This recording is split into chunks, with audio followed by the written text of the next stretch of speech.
Muchas gracias. Hoy en la mesa de Despierte les agradezco mucho que nos acompañen. Dulce María Sauri, vicecoordinadora del PRI en la Cámara de Diputados, gracias por estar aquí. Mario Delgado, coordinador de los diputados de Morena, muchísimas gracias. Carlos. Y Juan Carlos Romero Hicks, coordinador de los diputados del PAN. Gracias por estar aquí, qué gusto tenerlos en la mesa de Despierta. Mando civil, mando militar, ¿cómo están viendo las cosas, diputado? El país tiene un gran problema que es la violencia y la inseguridad. Y hay grandes problemas, grandes soluciones. Se necesita tener un esquema mucho más amplio. ¿La Guardia Nacional es un elemento necesario? Sí. ¿Suficiente? No. Sin embargo, lo trabajamos en consenso. En una primera etapa en la Cámara de Diputados llegamos hasta cierto pequeño límite. El Senado, en Parlamento Abierto, igual que nosotros, hizo adecuaciones. Y lo que hay que destacar es que finalmente cuando pasó a los congresos locales se aprobó por unanimidad. 32, y esperamos hasta que esto ocurriera para hacer la declaratoria necesaria. Sin embargo, hay que hablar con la verdad. Se necesitan 5 ingredientes que no tenemos. Primero, una estrategia integral, nacional, estatal y municipal. Segundo, hay que rediseñar instituciones. Tercero, hay que pasar las pruebas de confianza a toda la cadena de investigación, ministerios públicos, jueces, policías. Cuarto, se requieren otras normas que tenemos que construir, de la cual probablemente hablaremos el día de hoy, y finalmente se requiere participación ciudadana. Se requiere un diseño civil. ¿Se vale que el presidente nombre al frente de la Guardia Nacional a un militar en activo? Nosotros creemos que no es lo correcto y que estaría jugando con la interpretación legal del tema. Posición del PRI sobre esto. Simple y llanamente, un militar en activo sería un fraude a la ley y en este caso a la Constitución y sobre todo a la confianza ciudadana. Se debatió mucho sobre el carácter civil de la Guardia Nacional. El consenso que se logró fue en base a una organización nueva de carácter civil, es decir, con dirección y mando civil.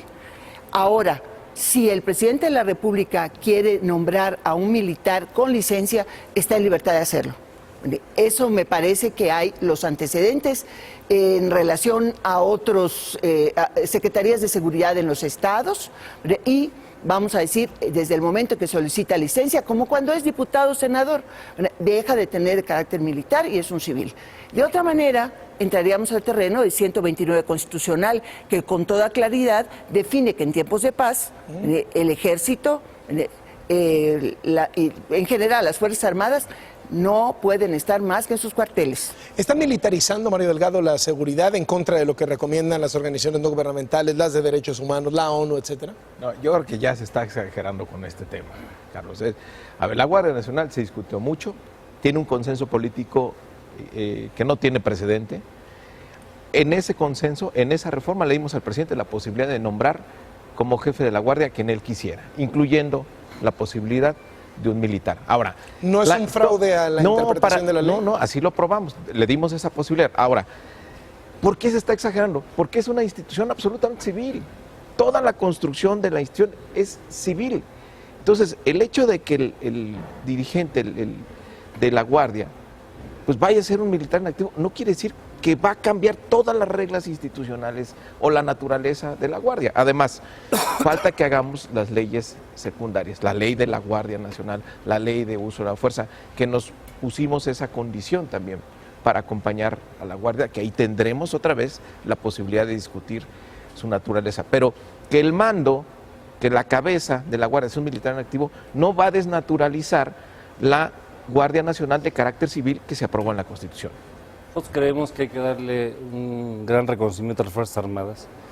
Sin embargo, tiene una formación diferente. Es como pasar de jugar rugby a jugar fútbol, soccer. Son dos deportes. Y en este caso, la misión del Ejército no es la seguridad pública, es la seguridad nacional. En todas las consultas que se hicieron en Parlamento Abierto, que poco a poco está permeando como un método de trabajo, necesitamos un diseño civil y una cabeza que sea civil. Cualquier cosa que sea diferente es simular con todo esto. Pero ya tenemos el cambio a la Constitución y ahora lo que tendremos que hacer son al menos 4 normas. Primero, revisar la Ley del Sistema Nacional de Seguridad Pública. Segundo, a partir de la promulgación, y para el 25 de mayo deberíamos de tener la Ley Orgánica de la Guardia Civil. Hay que tener la Ley del Uso de la Fuerza y una ley para el Registro Nacional de Detenciones. Hay una hoja de ruta trazada con mucha claridad. Indudablemente es una nueva institución en la que millones de mexicanos y mexicanas hemos depositado nuestras esperanzas para combatir la inseguridad. Por eso es tan necesario que los pasos que se den, sus primeros pasos, sean contundentes y fuera de toda duda. Insisto, el presidente de la República tiene la potestad de nombrar, como dice el coordinador de Morena, a quien quiera. Sí, siempre y cuando respete la letra, desde luego, pero también el espíritu de la Constitución y lo que se dijo en todos los foros, simple y llanamente que tuviera mando y dirección civil. Un militar en activo que solicita licencia para hacerse cargo de la parte de dirección operativa de la Guardia Nacional, yo no tendría más observaciones y le desearía muchísima suerte. Carlos, ¿sabe por qué tiene lógica nombrar a un mando militar en activo? Porque como todos tenemos claro, la integración inicial de la Guardia es con efectivos militares, de la Policía Militar, de la Policía Naval y de la Policía Federal. Entonces la mayoría de los integrantes van a venir del Ejército, entonces tiene toda la lógica del mundo que el mando inicial pues sea un militar. Y también se estableció claramente en la Constitución un régimen de transición, donde en estos 5 años el Ejército puede auxiliar en labores de seguridad pública. Entonces, ahí se va a hacer la sinergia. ¿De qué se trata, Carlos? De dar resultados. Entonces, el presidente considera que es el mejor diseño para poder dar resultados en lo inmediato, que es también lo que la gente quiere. ¿Consideran que ya es responsabilidad del presidente López Obrador la violencia que está ahorita a niveles récord? Todo apunta a que el primer trimestre del año va a cerrar como el trimestre más violento, con más ejecuciones, más asesinatos desde que se tiene registro. ¿Esto ya es responsabilidad del presidente López Obrador o todavía no se le cuenta nada? La palabra responsabilidad viene de dar respuesta. Y las personas quieren resultados, resultados y más resultados. Y lamentablemente lo que se ha hecho hasta el día de hoy no ha mejorado los indicadores. Todos los indicadores de violencia en general están peor y para eso tenemos que reconocerlo con mucha humildad y no andar jugando con estadísticas. ¿Cuál es la prueba más sencilla? Si puedo salir a la calle, doblar la esquina caminando, dejar mi casa sin la preocupación de que algo va a ocurrir de manera negativa, y tenemos que hablar con la verdad. El tema de la inseguridad está lejos de ser resuelto y sí tiene el presidente de la República una gran responsabilidad. ¿A tan solo y necesita el acompañamiento. ¿Es su culpa? Hablo de la responsabilidad y tiene que tener un mayor acompañamiento sin duda de los gobiernos estatales y municipales. A ver, una cosa es culpa y otra es responsabilidad. ¿Es responsabilidad de este gobierno lo que sucede en materia de seguridad? Sí. ¿Culpa de este gobierno? No. Como tampoco podemos considerar de gobiernos anteriores. Ahora, ¿tiene los instrumentos para empezar a revertir esta situación de inseguridad tan grave en el país? Sí, y la Guardia Nacional es pieza esencial. Por eso es tan importante que estos primeros pasos que ya están por darse, entiendo que el día de mañana el presidente va a definir el nombramiento del director de la Guardia Nacional, se den con celeridad y con firmeza. Y a mí me preocupa mucho las leyes reglamentarias, especialmente la Guardia Nacional. No quiero ver defraudada la confianza ciudadana en esta nueva organización en función de una disputa sobre el nombramiento de un militar activo. ¿Por qué no solicita licencia? O sea, un militar que solicita licencia tiene toda la capacidad, el conocimiento y el mando sobre esta parte de la Guardia Nacional que proviene de las Fuerzas Armadas para desempeñar un buen papel. Mario. A ver, Carlos, ya le toca, pero no podemos cerrar los ojos. Venimos de una inercia creciente desde hace más de 12 años, donde cada mes se rompe el récord de homicidios. Ahora, lo que ha hecho este gobierno sí es dar una respuesta diferente, con la propuesta que hizo inicialmente el presidente de la República de hacer la Guardia Nacional. Me parece que es el desafío más importante del país y a mí me gustó mucho que la respuesta política fuera de esa misma dimensión, donde todas las fuerzas apoyaron la creación de la Guardia. Ahora, ya va de manera muy acelerada formándose la Guardia. También toda la inversión social que está haciendo el gobierno tiene que empezar a dar resultados. Digamos que estamos todavía metidos en esta inercia creciente de violencia, pero sí ya podemos tener esperanzas de que esto va a mejorar en el corto plazo. Déjeme cambiar rápido de tema. El asunto de la reforma educativa, que está también muy caliente en la discusión política. Se ha señalado que el gobierno está siendo chantajeado por la CENTE y está doblando las manos frente a lo peor que No. tiene la educación en México, que es la CENTE, e incluso del otro lado el Bester Gordillo, que andan por la misma. No, a ver, ¿cuál fue la experiencia de la anterior reforma educativa, la de 2013? Que no basta ni siquiera tener la mayoría en las cámaras para construir un acuerdo en favor de la educación. Necesariamente tienen que estar los maestros. Entonces, eso lo tenemos muy claro. Tenemos, de hecho, un dictamen aprobado por prácticamente todos los partidos, que podríamos votar y podríamos modificar la Constitución. Pero si los maestros no van, Carlos, vamos a repetir esta dinámica. Entonces, estamos en el diálogo, estamos tratándolos de convencer que ¿Van a terminar aliados con la CENTE? no aliados, deben de estar en el acuerdo. Ahora, no es un acuerdo que vamos a hacer nosotros con ellos, porque no es una negociación sindicato-gobierno. Estamos hablando de un acuerdo político para modificar la Constitución. Por eso mi preocupación de que si nos vamos a posiciones que no generen consenso en las cámaras, pues lo que va a prevalecer es la reforma vigente, que es la reforma de Peña. ¿Cómo lo ve el El PAN? gobierno está pasmado y se deja chantajear por un pequeño grupo, usando categorías del presidente, la mafia del poder. Esta mafia del poder, que está en unos cuantos estados del país, porque el sindicato nacional tiene 61 secciones, estas son 5 secciones, quiere secuestrar. Nosotros no vamos a acompañar a un grupo que va contra los derechos de la educación de las niñas, niños y adolescentes. Y estamos convencidos, sí, que necesitamos ver el tema educativo. En jerarquía de valores, el interés superior es de la niñez. La parte laboral es respetable, pero tiene que acomodarse. Sin embargo, estos grupos, a través de la venta de plazas, la herencia de plazas, el tráfico de personas, se han convertido en grupos beligerantes, en donde llega un momento en que no ir a trabajar es un derecho. Eso no es un derecho, es una falta de responsabilidad. ¿Qué le vamos a decir a los niños de la sierra y la montaña, de Oaxaca, de Guerrero, de Chiapas, de Michoacán, cuando su maestro toma carreteras? Nosotros tenemos que hablar con la verdad, y lo que hemos rescatado en esta propuesta es lo esencial. Una cultura de derechos humanos, la parte de la interculturalidad. Rescatamos lo que por un error inexcusable se había hecho, que era borrar la autonomía universitaria. Hemos construido todas las fuerzas, pero tenemos que hablar con la verdad. Así, nada más a ojo de buen cubero, ¿qué porcentaje de la reforma anterior, desde su punto de vista, queda vivo en esta nueva iniciativa de reforma de este gobierno? Ni una coma, Carlos. ¿En serio? No es así.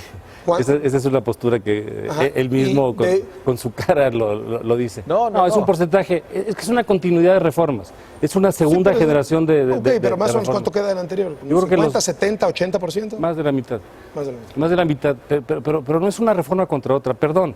Hay que mirar al pasado para aprender del pasado. El pasado no es un domicilio estacionado, es para aprender a una visión de futuro. ¿Cómo lo ve el PRI?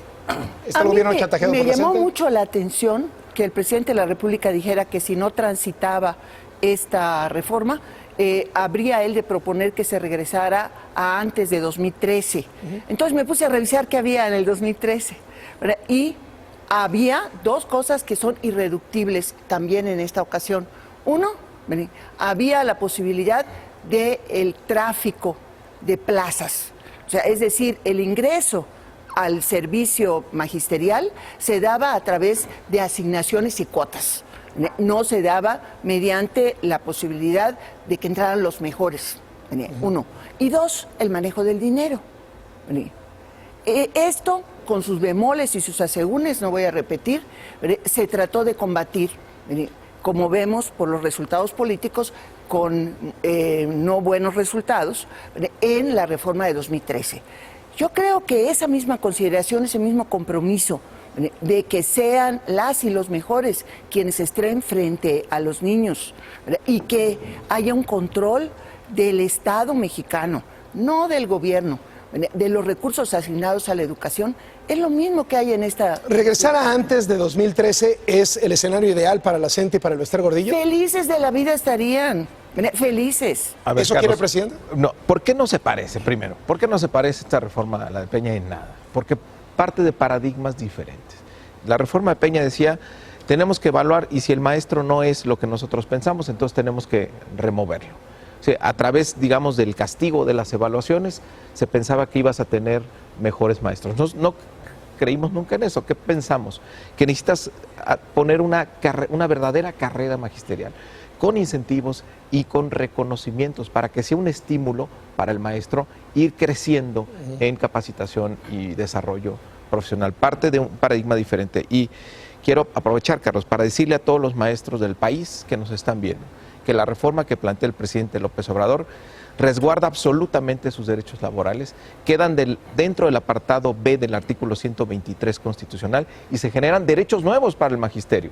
Por ejemplo, la posibilidad de acceder de manera permanente a un sistema de capacitación y formación continua a cargo del Estado y que nunca más haya discrecionalidad en la asignación de plazas. Eso es una reforma histórica para el magisterio, ojalá se entienda en su dimensión y podemos ir hacia adelante. ¿Caben todos?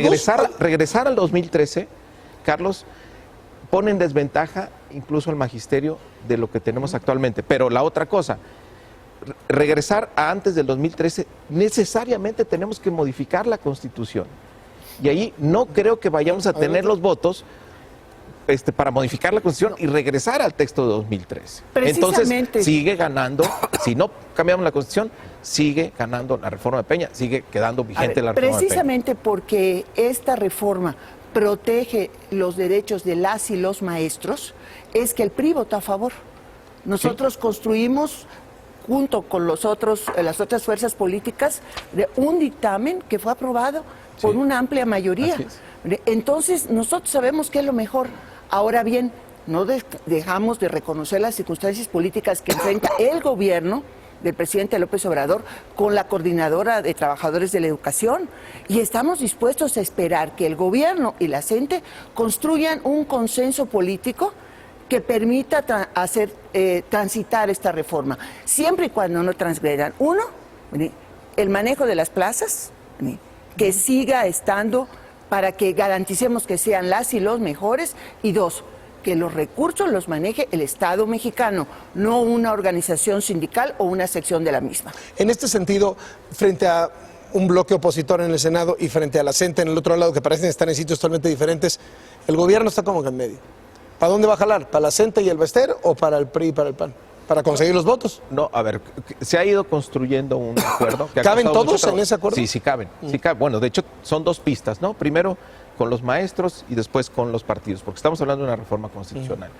Y bueno, tenemos un dictamen ya aprobado, Carlos, con la mayoría de los partidos. Ahora, tenemos que convencer que ese dictamen no agravia los derechos laborales de los maestros, y tan no lo agravia que hay participación directa de ellos en el dictamen.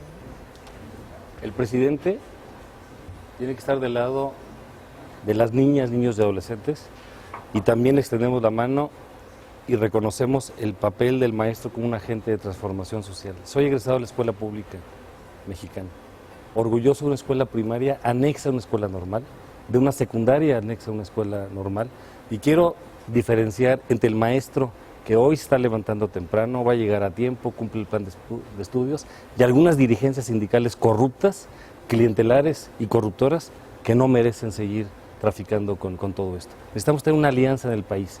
Lo que sí vemos con mucha preocupación es que están pasmados y se están dejando chantajear. ¿Qué le vamos a decir a las niñas y a los niños? Que su maestro no está yendo a clase, que no estamos pudiendo avanzar. Ojalá que maduren y que pongamos el interés superior de México por encima de todo. Carlos, hay una línea que no vamos a cruzar nunca, porque es la estrategia fundamental de este gobierno, que es el combate a la corrupción. Entonces no podemos entrar en un esquema de negociación de plazas, porque eso son espacios para la corrupción, para autoridades y también para el magisterio. Entonces esa línea es inquebrantable. Entonces, todo lo que podamos construir, y los maestros lo saben, y además, quiero hacer un reconocimiento a la sección 22 y a la CENTE, que ellos nunca han puesto en la mesa de negociación el tema de las plazas. Pues les agradezco muchísimo que hayan venido. Pues ojalá lo cumplan, porque no se nota. Y esperamos que el gobierno y la CENTE logren construir un consenso, y celebro que hayan puesto esta línea irreductible de no al tráfico de plazas. Muchísimas gracias por venir. Paciencia e inteligencia, vamos a tener un gran acuerdo educativo. Como decía Calimán, ¿no? Esta no es la serenidad y paciencia. Gracias. Gracias por estar aquí con nosotros en la mesa de Despierta. Oiga,